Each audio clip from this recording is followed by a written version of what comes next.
Live from the Cactus Creek at Ibri, he is the king of prime time, Ghana's undisputed entertainment laureate, and still the youngest old man in Ghana. Put your hands together, show some love for the indefatigable KSM.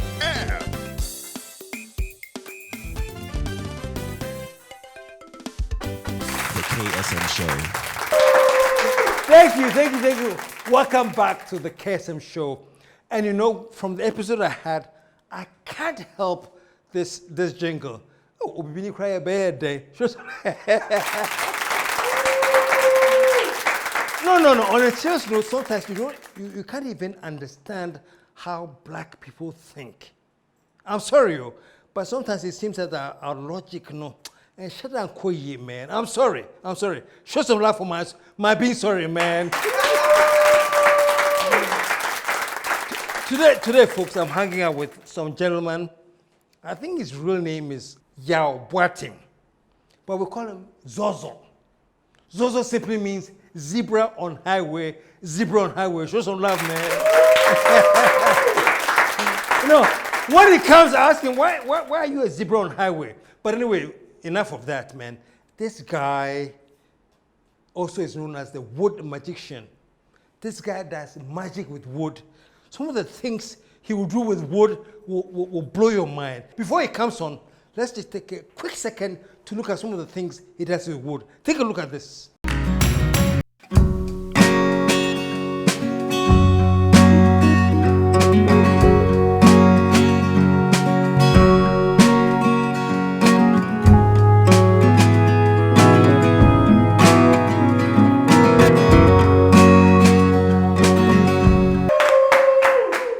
Now, isn't that freaking amazing?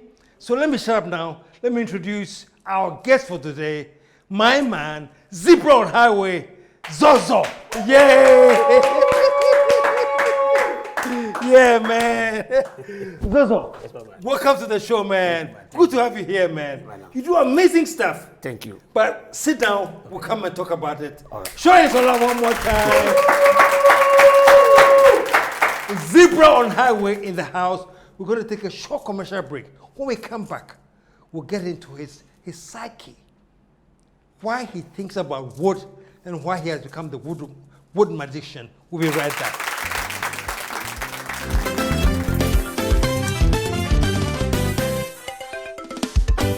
The KSM Show.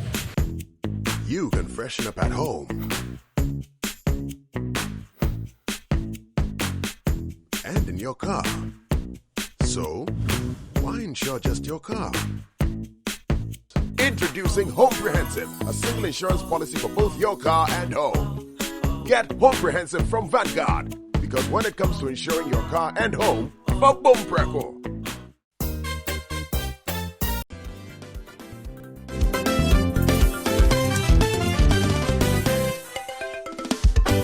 The KSM Show.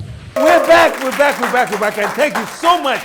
Now listen, man, I'm very excited about this show because one thing, man, Ghana, at the fact we say, we have some amazing things that we disregard.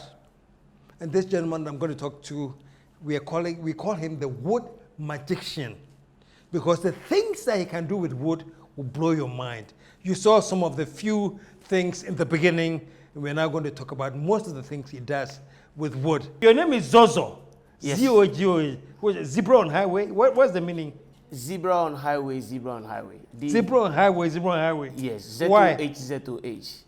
Well, the original pronunciation of the name is ZOHZOH. ZOHZOH. And I was very surprised when I came and you actually said ZOHZOH.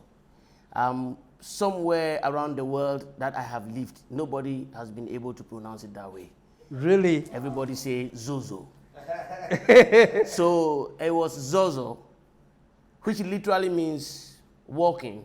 And life is a dream of steps. Life is a dream of steps. Of steps. Yes. So life is a journey, and then it comes with the steps. So I'm taking steps each day, one by one. And so ZOHZOH in Ewe means like walking, but you're taking steps. From 1, you go to 2, then 2, you go to 3, you know.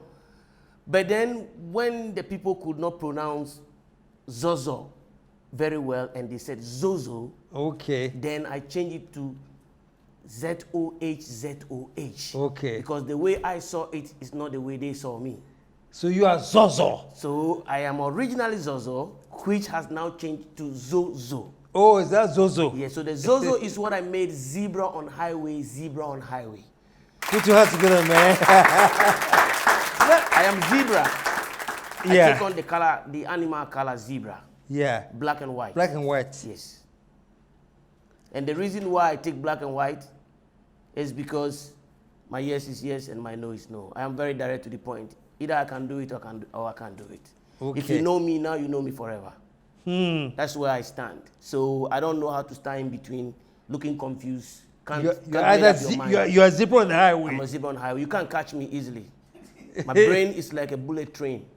Wow. It goes very fast. If you see me, I can be sitting down very quiet, but this is traveling very, very, Very fast. Like a bullet train. Like a bullet Show some love, man. Now, so it's ZOHZOH or ZOHZOH. Let's any of them. will Any do the of job. them? Yes. ZOHZOH Okay. is the one that everybody uses now. So let's go for ZOHZOH. Okay, but you call it a wood magician. Yeah. You're doing some amazing stuff with wood. Yeah. Where did all of that start from? This inclination to do something with wood. The thing is, it's like, as I'm here talking to you now, I think each and every day I am constantly finding out who I am, or I'm going through another whole system of evolution. I was never working with wood. I never worked with wood. When did it start? It started from the age of 40. 40? Yes. How old are you now? I'm now 46. So just 6 years ago? Yes. So what triggered you to just get into wood? Yeah, so I think we all, some of us are on this planet for a purpose, and we've been chosen to do a job. And when it comes to you, it feels like you have to do it. You know, when pastors will say they have a calling to be pastors, I think my calling is to be a nations builder. To be a nation builder? Yes. So that is my calling. This started when I came back from New Zealand, 2013. I have been a musician for the past, I live in New Zealand for 14 years, and I was doing music for that. Yeah, I was going to get into that. Yeah. So before this, you were doing music. I was doing music. And before that, anybody who is watching me now, I went to Pope John Secondary School. I never did a technical course over Went there. to Pope Jones. Yes. And then I trained as a teacher at Wesley College. I'm a maths and social studies teacher. Oh, at Wesley JSS. College? Yes. Kumasi? Yeah. So at the age of 21, I was a trained teacher. Okay, so I never did anything technical. I never did anything background in terms of carpentry, building, whatever it is. So I'm trying to bring you the story of what has triggered this whole wood thing. Yeah.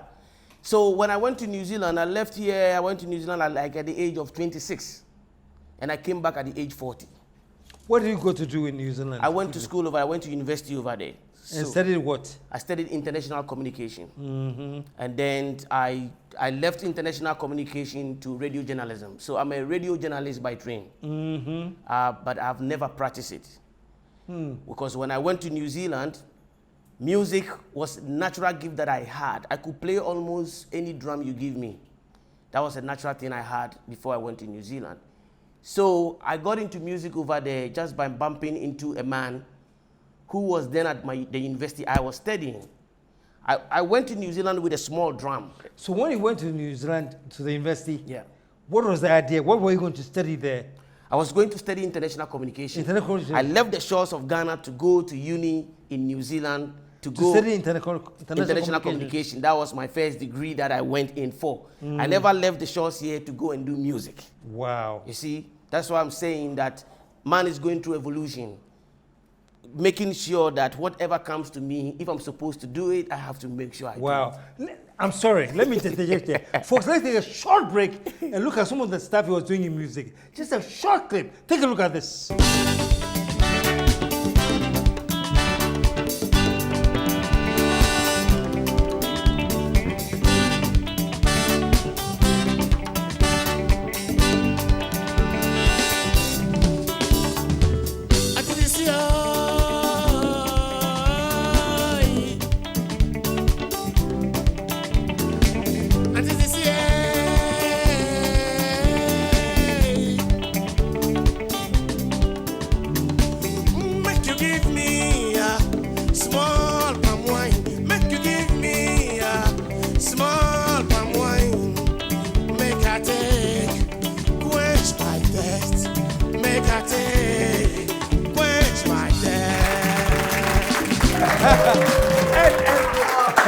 By the way, that's what he calls anti-CC in New Zealand, man. Show some love, man.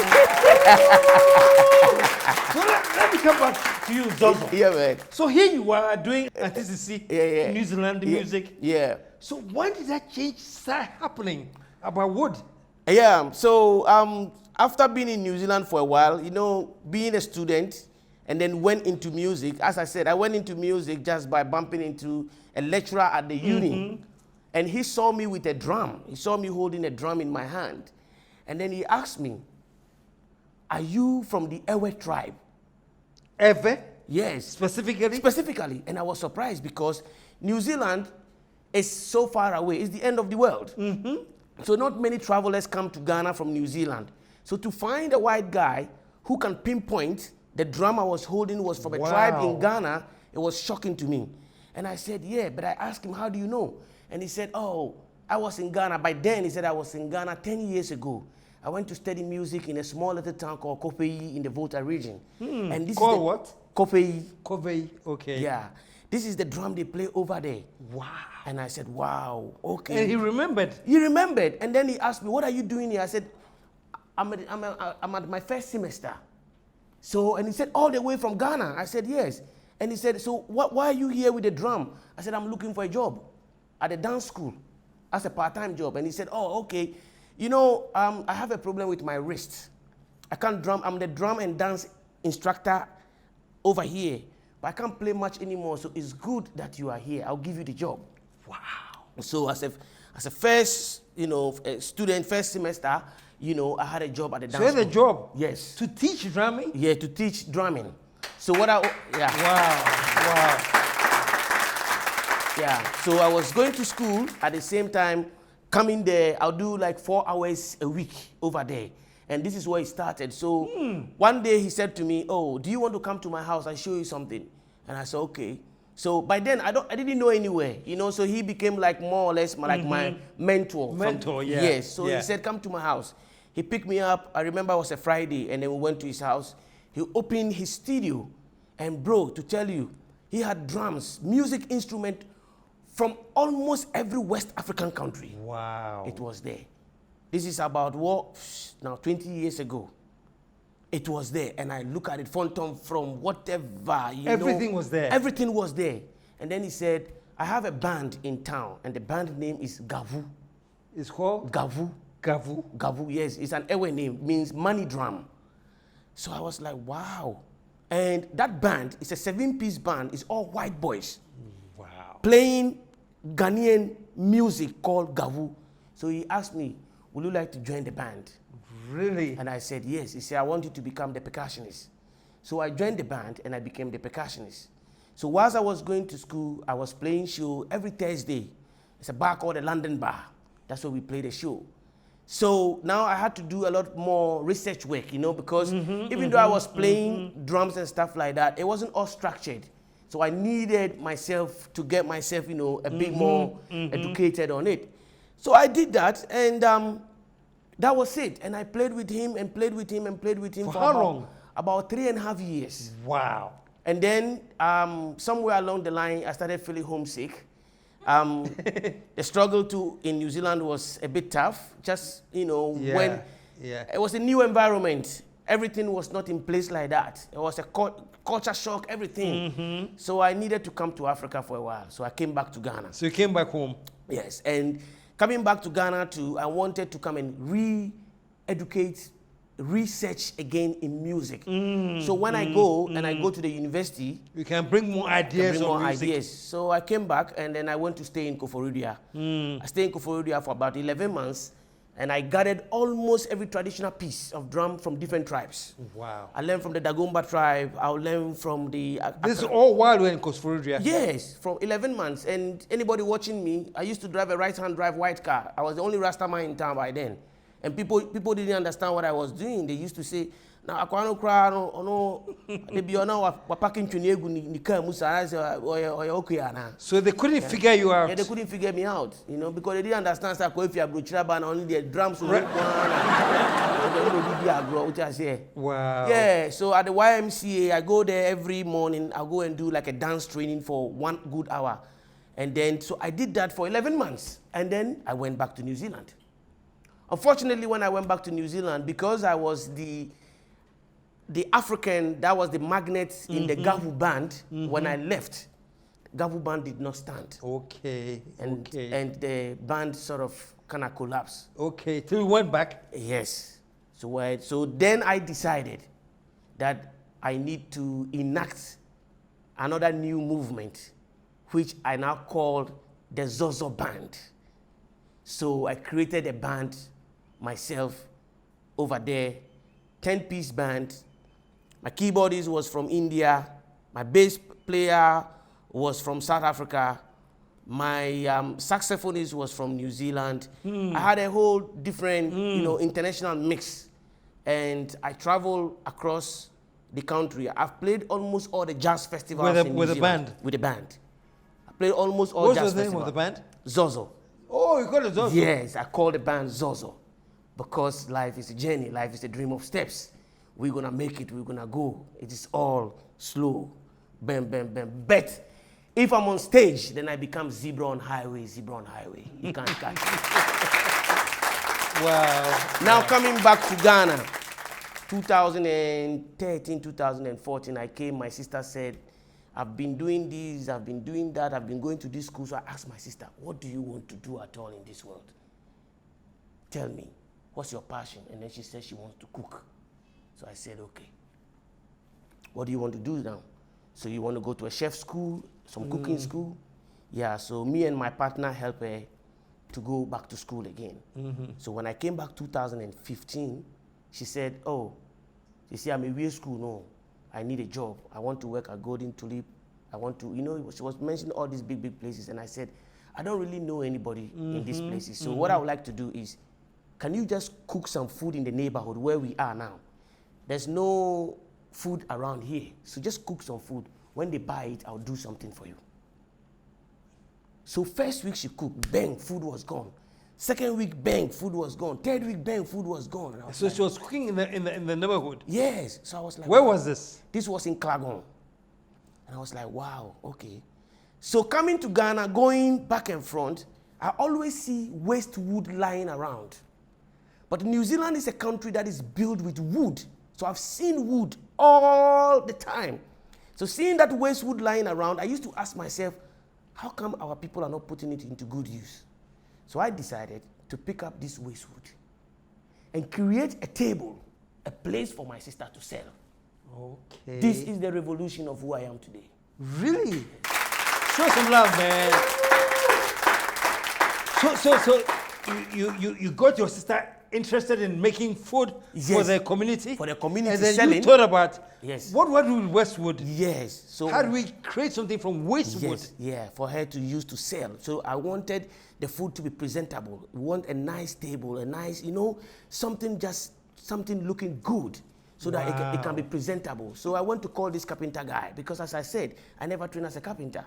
I went to call him and I said to him, bro, I want you to help me to construct this table for my sister. So we went to the Coca-Cola runabout in how do you call it, a Spintex. And there were pallets over there, and I told him I want some of this. The guy told me, oh, Charlie, where do you find when build that there, where you two got us so? And I'm saying, they be me pay me person me they call you be. Carpenter I said, no man, we don't use this one to build. Let's go to the timber market. And I said, where you still got us so? Yeah, this one we can use it. So he said, okay, if you want to buy it, no problem. So we bought the wood, went back to the house. Then the guy walked away because he thought I wasn't serious. Now Rastapa, Ukokoto Diabra, Name Fanya,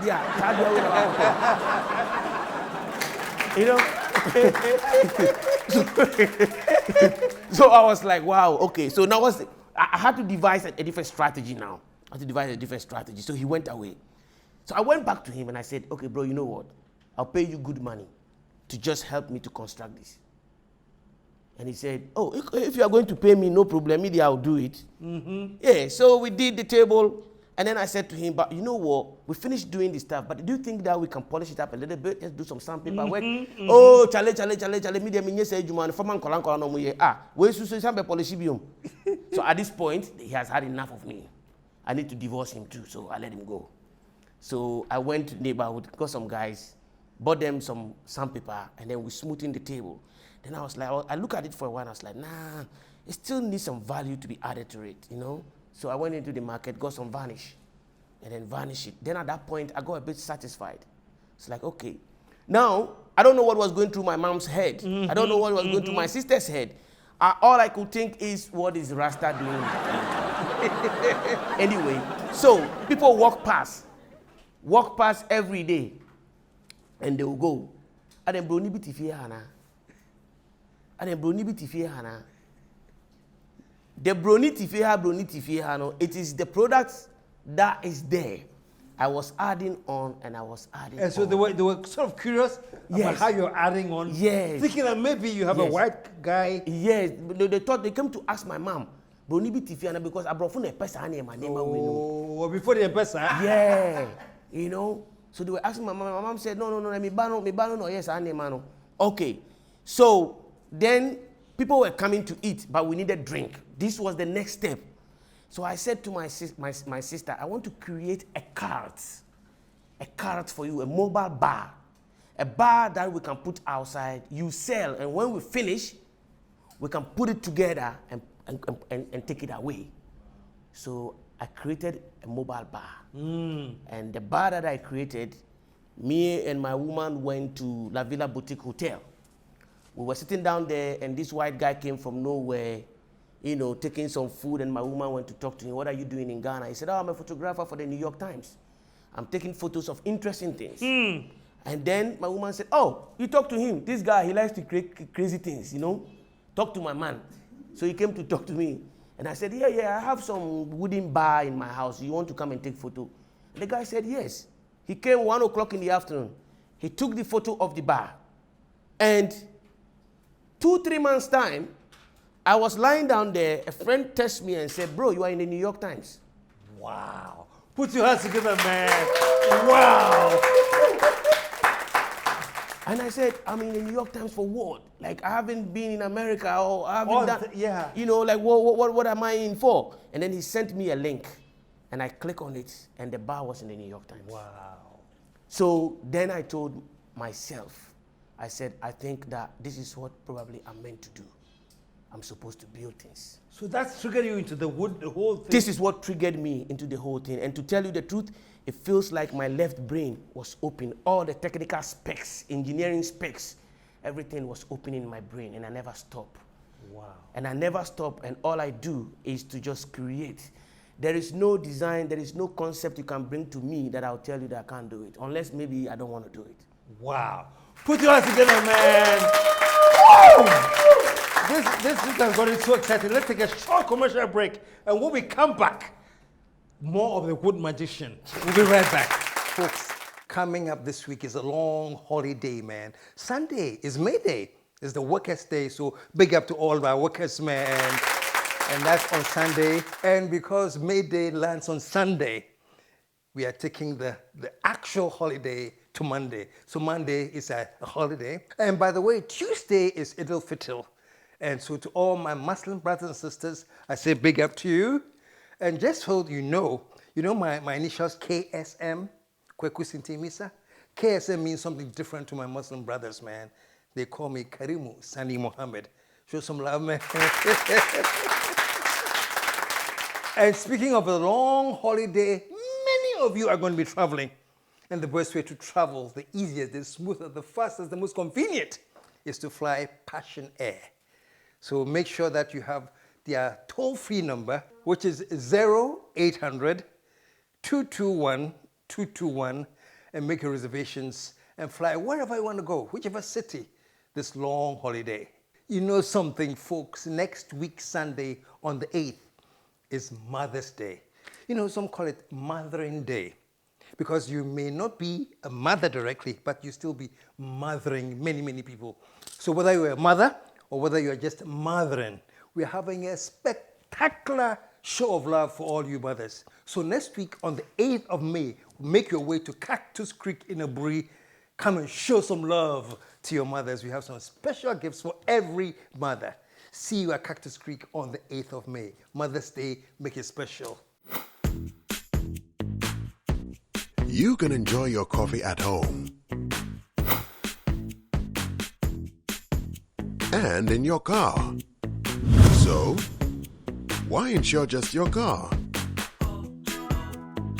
Introducing Homeprehensive, a single insurance policy for both your car and home. Get Homeprehensive from Vanguard, because when it comes to insuring your car and home, for boom preco.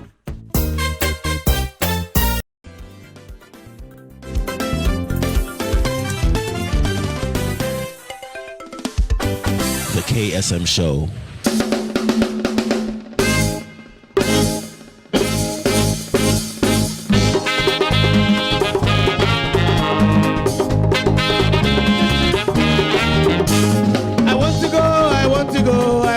To America. Every day I want to go to America. I want to go to America. Every day I want to go to America. I come America, so many troubles. When I live for Africa, I want to go to America. I come America, so many troubles. When I live for Africa, I want to go to America. Yeah, yeah, eh.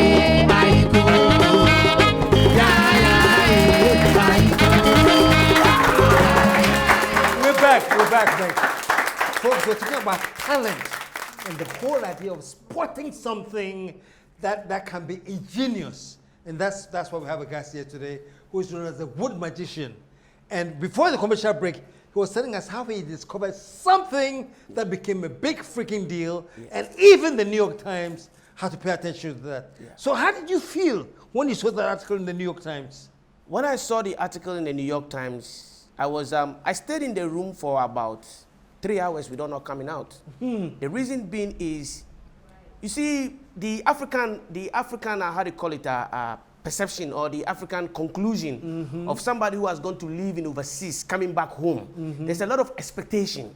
So within the enclave of where I live and within my family and everything, I didn't know what expectation they had for me. Whether I was supposed to come home with a lot of things or whatever. And all of a sudden, yes, I came with the music, but then I'm not doing the music anymore. So a lot was going through my head. But the music was big. You know, I opened for late James Brown in New Zealand. James Brown? Yes. You opened for him? Yes, I opened for late James Brown in New Zealand. Yes, St. James Theatre. Yes. And then when I came to Ghana, my first concert was opening for Hugh Masekela. Okay? Really? Yes. So I really wanted to push the music. But then I realized that the music in Ghana was different. Their orientation is different. How was it different? The music business here is a different thing. See, I was looking at, if this guy tells me that he's a musician and he's playing music every day, and I'm asking him, how much money do you make? Where's the window of selling? I couldn't see where music were being sold anymore. I didn't see festivals that you could play and make money. People play once in a year or 2 times. And it was just that the environment was not really fertile for that kind of music scene I was used to.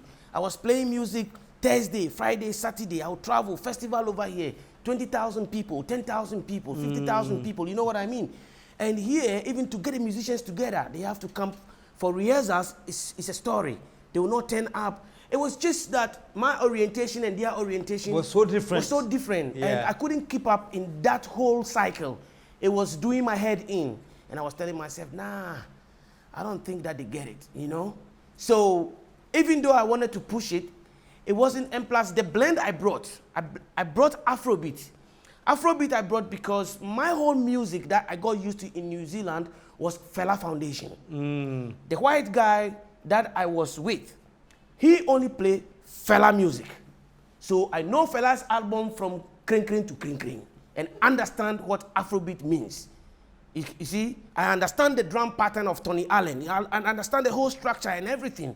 So my brain was deep, and I wanted that kind of a bit of a music that we can export to the international scene. Okay, a storytelling music. It's very hard to find a Ghanaian artist on an international stage that can play for 45 minutes, 1 good hour, by telling a story and holding the audience. You don't see them. It is either blah, blah, blah, blah, blah, blah, blah, blah, blah, blah, blah, blah, blah. You know what I mean?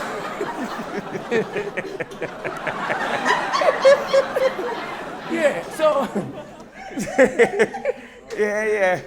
Anyway, yeah, it wasn't just working. It wasn't just working. It wasn't just flowing. Yeah. It wasn't just flowing. So when I saw the stuff in the New York Times, I told myself, I have reborn. I have found myself again. This is the rebirth of a new nation. I get it. So it's like what do you call it? It's a trigger moment for you. It's a trigger moment for me. It's a trigger moment for me. And the wonderful thing is my brain just opened. You know, it's for some reason. My brain just opened. You know, in creating things, like building things, your mathematics needs to be right. Yes. Otherwise, you can't get things straight. You know, precision engineering is all about, you know, having things to be, you know. So, but because I had a mathematical foundation, I was a math teacher at the age of 21. So I had to do transfer of knowledge. Okay. So when I came into the building field, to measure and to cut, it was so easy. It was like, oh, okay, this one is 2 feet. Okay, 2 feet, da. So those things were so... So you transferred all of that? Yes. Knowledge? I transferred all that knowledge quick. I think nature already prepared me for something that I wasn't aware that was going to come on my way. Yes. So that is how So in a nutshell, you transferred all of that energy. Yes. That you used into wood. Into wood. Wow. Yes. But then I was holding the drum, which is wood, for a long time too. The drum was made of wood. But it didn't occur to you there was something that was going to be applicable back later in your life. Yes. And then when I sat down too, when I went to uni, the first job I had, was a carpentry job. I called the guy, it's a newspaper, I called him, and they said they wanted hammer hand. And I did not understand what hammer hand was. I was like, hammer hand, a hand made with hammer. Hammer hand. And it took me some time. So I called him, and he said, you want to be a hammer hand? And I said, yes. Yeah. Half of the time, I didn't know what he was talking about, but I needed the job.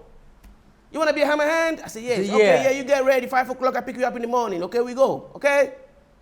Come 5 o'clock, bro, I was all well dressed up, tacking or, you know. Yeah. Gentle African man, me kwe juma. If you say me go rap Akwari buy, no, sheni boot, you know, dressed up proper as a carpenter. Wow. And then when you look at me, it was like, are you ready? You want to be a hammer hand? What you dressed up for? Go change, man. Where do you sit? And Akwari Pamo, oh, probably that me call fast. The moves that I want dressing now, Mrs. Hadi, I said me call dressing the same. And I'm called dressing the same thing. Yeah, and I'm called dressing and me buy, and my share my tidy film. Yeah, I have to look the part, you know. Was that the look of a hammer hand? Yes. So that's the look of a hammer hand. So when we got there, or the nail, no, or the wall, no, or the hammer, no, or see, boom. Oh, me too hammer in the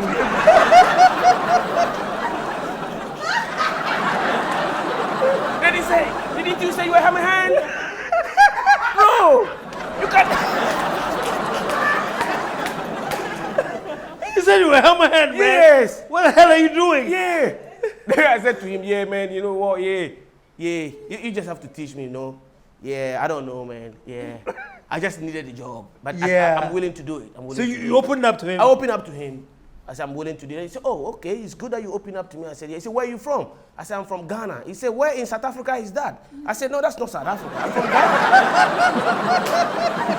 Then he said, oh, Ghana. Oh, okay, I haven't heard of that before. I said, okay, yeah. Okay. You know, because, you know, New Zealand is very far away. Not too many people know about Ghana just like that. So then he came to pick me up for about 2 good weeks. I was going with him.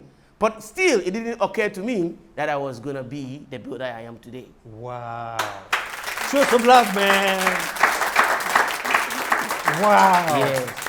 So that is the genesis of everything. That is the in genesis, wood that you've been. That is the genesis of everything in wood. And what I have been doing is I research not less than 2-3 hours a day. A day? In creation, in creating, innovating, and invention.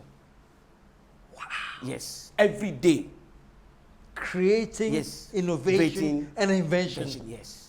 And you've done some of the amazing stuff. You have the ark. Yes. This thing called the ark. The ark, yes.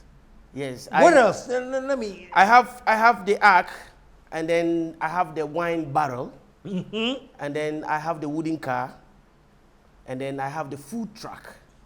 These are the monumental species that I have done within the last year.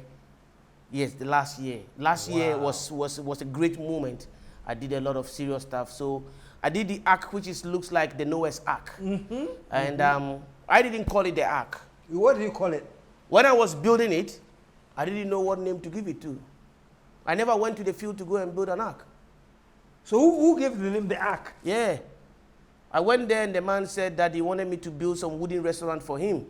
And when we started, somewhere along the line, I said to him, what would be the name of the place? Because what I like to do is I like to take the name and then make my product get married to the name. And then he said he would call it Aqua Vine. And I said, Aqua Vine, Aqua Vine. So I went home thinking, Aqua Vine restaurant, Aqua Vine. Where is this going? So I look at aqua, and that is water. Water. So I said to myself, what if I create something like a boat on water? So at least when people come there, because of the aqua, they see that it's a boat. So I came to tell him that I would like to change the thing into a boat-like looking. And he said, I didn't. I'm so friend aqua vine the won't say you say boat to be an ama adina. So no. Anyway, but he's a very nice man, very open-minded man. Since we started the project, he was very open-minded. That's what allowed me to also, okay, do you think you can do it? And I said, yeah, I can do it. So the structure was there. I built the first structure already, but now I want to turn it into the boat. I'm looking how I'm going to create it. So I came one morning and I told my boys, we are going to turn the thing into a boat, into a cruise ship. This is going to be a cruise ship on land. It's a cruise ship? Yes, it's going to be a cruise ship on land. And they said, hey. So, before we realize, the thing is turning into a ship. When people walk past, then they say, hey, where do you know where's Ark? Where do you know where's Ark? Where do you know where's Ark? So by the time we completed the project, then the name had to change from Aquavine to the Ark. Put your hands together, man. And it's a place I would like everybody to go if they have the chance. Yes. Give me the exact location again. Yeah, it's at, before you get to School Junction, if you are coming from Medina Way. Yes. But if you're coming from Njirigano, once you hit School Junction, you make a left turn facing Medina. It's about only 1,000 meters onto your right-hand side. And you should see it over there. So it's a cruise ship, the Ark on land. Everything that you can think of is incorporated in there. The story of Noah is incorporated in there. The story of Tutankhamun from ancient Egypt is incorporated in there. The story of Pharaoh Khufu is incorporated in there. Yes. Show some love, man. Show some love, man. And folks, this is what really touches my heart. To have somebody from Ghana creating something like this from wood. Nobody pays attention to it, though. Yeah. And this is the value of wood that we sit on every day and discard. Yeah. So Chief, let me ask you now, is there I know people are watching now who have been impressed. If they haven't been, then they are sick, I'm sorry. But people are like, wow, we have this in this land. What number can they reach you if they want you to come on their site and redesign something for them using wood, folks? My number is 050-90-411-99. 050-90-411-99. Folks, I'm deliberately asking for this number because I know there are many people out there who will be interested. And my position here is to promote as many young Ghanaians as possible to using the things that are around us than all this importation and needless. But let me hold that for now. ZOHZOH! Yes, Baba. This is amazing, man. Thank you for that. So you now have a factory at the Dodowa? Yes, my workshop is based at Dodowa. That is where I create most of the things. But I work Accra-wide, depending on where it takes me to.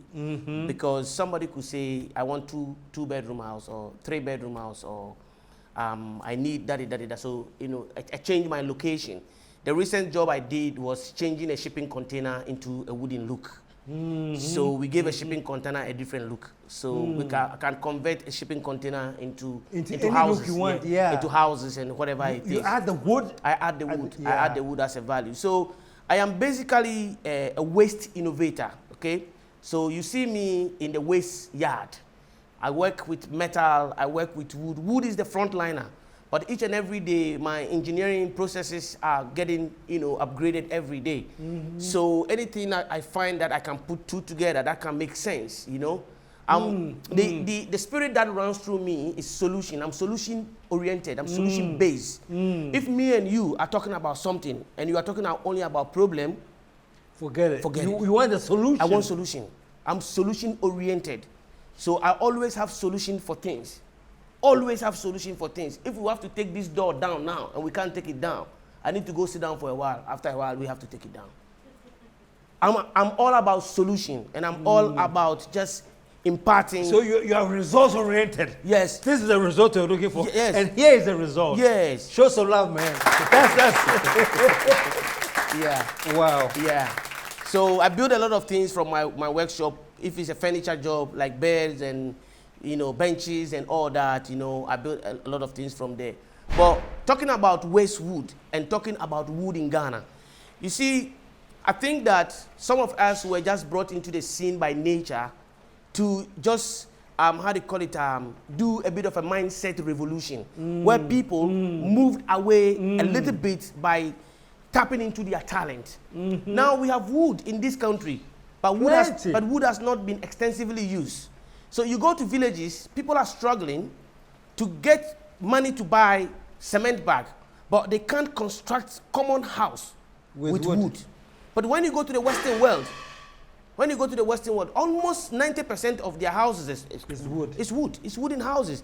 I'm not saying that when we start using wood, that means our place will look like a desert. No, that's not what I'm saying.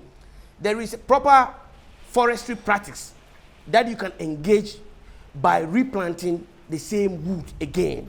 But we can use wood effectively in this country where we move a little bit from the concrete jungle. Okay? Everything is too much concrete. There are certain things. It's all concrete. Yes, there are certain things. You know, concrete is not malleable. You get what I mean? But wood, metal, they're malleable. You can do designs with them. You can do certain things with them. So what I'm doing now is another revolution for the carpentry industry to change, for people to upgrade, to add value. You can't just create a chair and just leave it like that without no sandpaper, not vanishing. Nah. You know, our commodities need to be able to compete in the international world. You want to be able to create here that can sell in the UK, that can sell anywhere else. But we create and we don't add value. So these are the elements that I'm bringing on board. I like that. We create, yes, but we don't add value. I like what you just said. Yeah. We create, but we don't add value. There's so much talent. So let's think about value addition. Value addition. And that value addition is the third eye.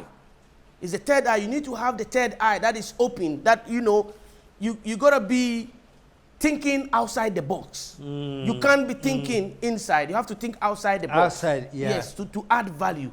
You know, you look at Chinese product. What is it? Most of them are crappy stuff. You leave it, they break. But at sight, they look so glamorous and you want it. It's because they've tricked you. They've added some value to it. Can't we add value to our own things as well? You got what I mean? So where is it? So the technical industry needs to be revisited. We need to create a technical manpower. As I was saying, you know, we have trained enough bureaucrats. We haven't trained enough technocrats. This is the downfall of Africa. Africa is struggling because we are at the mercy of other people to come and do things for us. We can't do things for ourselves. Yeah. And it's because we don't have the technical know-how to do those things. So if we empower the technical industry, if we empower creativity, if we empower innovation, that is where it comes from. In other jurisdictions, people who are innovators and creators, they put them in a room and allow them to think a day and bring something out. And bring something out. But over here, thinkers and innovators and creators, they look like madmen on the street. You get what I mean? Yeah. Yes, that is how our society has viewed them. I'll give you a typical example. Look on YouTube channels, okay? And look, this is something that I want the whole Ghana to watch. You look on the YouTube channels and you look at all the Asians, Malaysia, Thailand, all their boys doing something. They are creating something on their YouTube channel. And when you watch 1.1 million views, 100,000 views, views. When you come to Africa, all our content on YouTube channel, it is all about gossip or some bullshit. So our children go there, they don't learn anything. But all the Asian little children, when they go on that channel, they are watching because it's a hidden education. That is where everything is. You look at all the white boys, they're building something, the innovation, they are there. That's what they do. So when you open it, you can learn. But when you open our channels, It's about gossip. it's about gossip. It is all about full of politics. And we don't move on. There's nothing with solution on there. Look, it's raining right now in Eburi town. But when it finishes raining, I'm on for best bucket. I can finish you. You get what I mean? Because we don't understand how to create rain gutters when we build houses anymore. So we can't catch rain. But that common sense is a sense that needs to be embedded in our natural way of reasoning. But in Sona Toiti, you're not in the you. I think we is you. Show some love, man. Wow. No, that's deep, you know. And it goes to what we've been talking about since Captain was on this show, is our reasoning and our psyche. It's so far backward. And this is serious, so it's so far backward. We are not thinking creatively to create solutions to resolve our problems. Just the archaic way of thinking, outmoded thinking. ZOHZOH, thank you so much, man. It's the software. We need to replace our software. We need to replace our software. Show some love for that, man. It's a software problem. The software. Your software, no, a woo. And then the hardware is gone. You know? The hardware is gone. So we have to recreate the software. And one now, Captain, the smart thing can know. The software is dead. It's outmoded at best. ZOHZOH, thank you so much. Thank you. Man. Thank you for having me. And folks, give me your number one more time for people who want to visit your locations. Just before we go. Okay. My number is 050-904-1199. Yeah, and I'm located in Oyibi Pillar 2. If you get to Oyibi Pillar 2 and you ask of the Rasta man with the wooden house, they'll show you. The Rasta man with the wooden house. Folks, just go and take a look at the things. You have seen some already. We have been showing all the footage. But what we can do with wood. Nenya said wood, no. A giant edition. You come up on Chibia.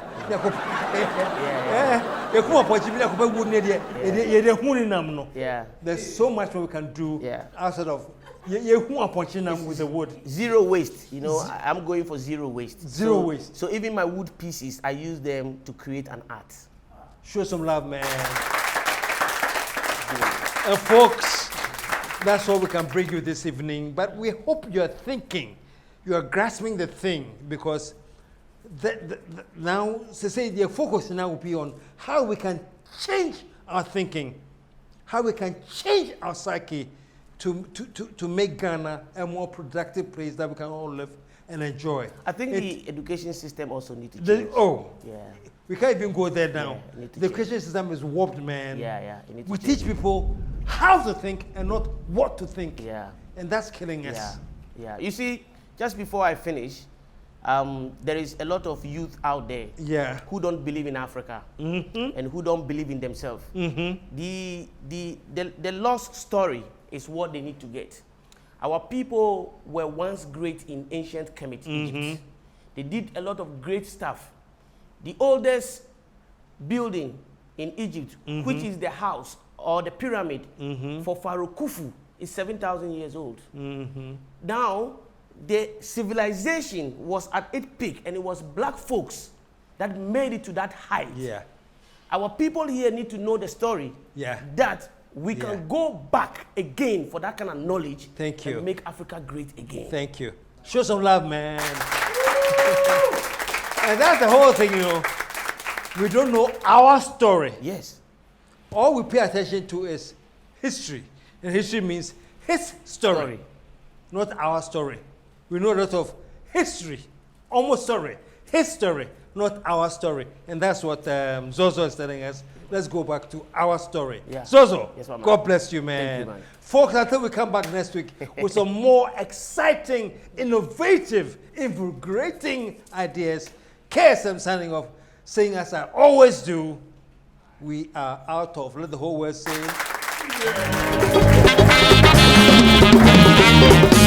I want to go, I want to go, I want to go to America. Every day I want to go to America. I want to go, I want to go, I want to go to America. Every day I want to go to America. I come America, so many troubles. When I live for Africa, I want to go to America. I come America, so many troubles. When I live for Africa, I want to go to America. Yeah, yeah, eh, I go. Yeah, yeah, eh, I go. Yeah, yeah, eh, I go.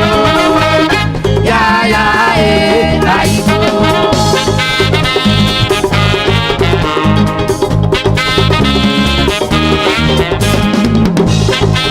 This is our last song. Come and dance. This is the last song happening. Come on. Yes. And this song goes to the youth of Ghana. Come and move yourself. That they want to go to America every time. And this is what they think about. It's not easy there, man. It's not easy. You think you change your name and then you go to America. How?